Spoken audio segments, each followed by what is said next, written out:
This energy matrix explains what you shouldn't and what you should do in order to have higher levels of energy, physically, mentally, and emotionally. So I'm going to set it out for you today so that you can really understand what you must do to ensure that you've got enough energy to do what you want to do with the people that you want to do it with and when you want to do it. Not having to compromise because you feel tired and sleepy and out of energy and lethargic, but instead to be able to do anything that you want and to be able to enjoy life to its fullest.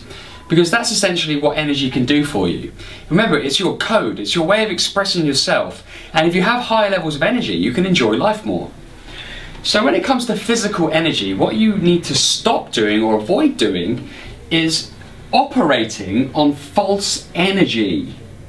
So when I say false energy, I'm talking about food and drink and stimulants that give you energy but are not good for you because they don't actually help you have more energy. They just give you a quick fix. And what tends to happen is when you have a quick fix, you usually get a low straight after. Especially when it comes to food. If you've got sugary foods or sugary drinks, when you eat them or drink them, you get a sugar spike. And then your body has to deal with that increased insulin in your bloodstream, so then it brings it right down again and you get a bit of a mood swing or a bit of a sugar crash, a sugar low. And that causes you to lose energy in the long run. But also, if you had a car and you were running it off of really bad fuel, the car wouldn't work as well, would it? So when it comes to the food that you eat, you need to make sure that you're not eating processed foods and foods that are unhealthy for you, that contain lots of trans fats.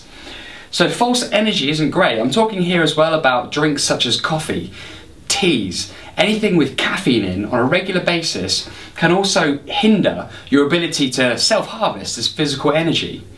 I mean, it's a little bit of a sad situation, isn't it, if you have to rely on coffee in order to perform at your absolute best. I mean, I know people that when they go to work, they cannot function until they've had their morning coffee. And that's quite strange because the human body shouldn't have to have that. And it's really a kind of a cross between a dependency and a habit. And bottom line being, it's a false source of energy. It's an external stimulant that operates your body, and that's not a good place to be. So you need to be aware of the false energies that you consume and attempt to get rid of those so that you can self-harvest your own energy. So how do you do that? Well, what you need to start doing in the start column here is you need to start exercising. I know it sounds a little bit preachy and a little bit obvious, but if you exercise, you will create energy, because energy creates energy. So if you're moving on a regular basis and you're working your muscles and you're using your cardiovascular system in a way that is effective and safe, then you will actually increase the amount of physical energy that you have on a daily basis. That's been proven in many studies. Combined with effective rest and recovery, exercise can actually cause you to increase energy. So, for example, with the case study that I gave you earlier of my client that came to me and didn't have much energy and got onto a physical training plan right away, that was like priority number one. She found that after 6 weeks or so doing regular exercise, she had high levels of energy. It was about 6 weeks that she started to notice this. So start exercising if you aren't exercising at the moment, or if you are exercising, make sure that you're exercising frequently, because that's the key. So it's not just exercise on its own that will allow you to self-harvest energy, but it's exercising on a regular basis.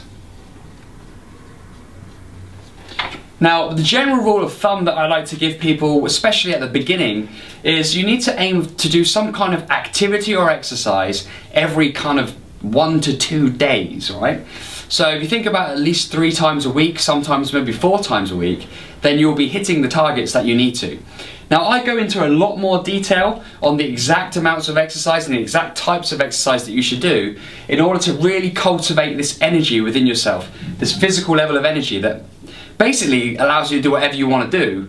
And I go into much more depth and much more detail in my Positive Flame products, but for now, I just want you to know that exercising regularly can help you increase your physical energy.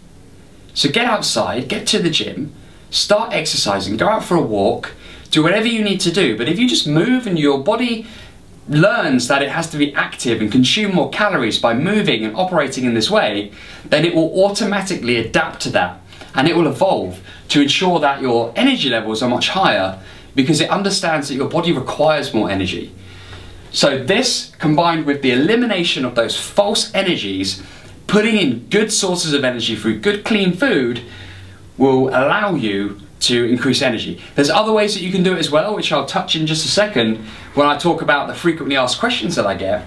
But for now, that is all you need to know and understand about ways that you can eradicate something to improve your physical energy and increase something to really set it alight and help ignite that positive flame. Because that analogy that I give you, that example, this whole website called Positive Flame, is all about you operating at your absolute maximum potential. So that flame is burning bright and everything in your life is positive and moving in the right direction. And that's what I want for you, and hopefully that's what you've came here, why you've come to see me today and watch this video.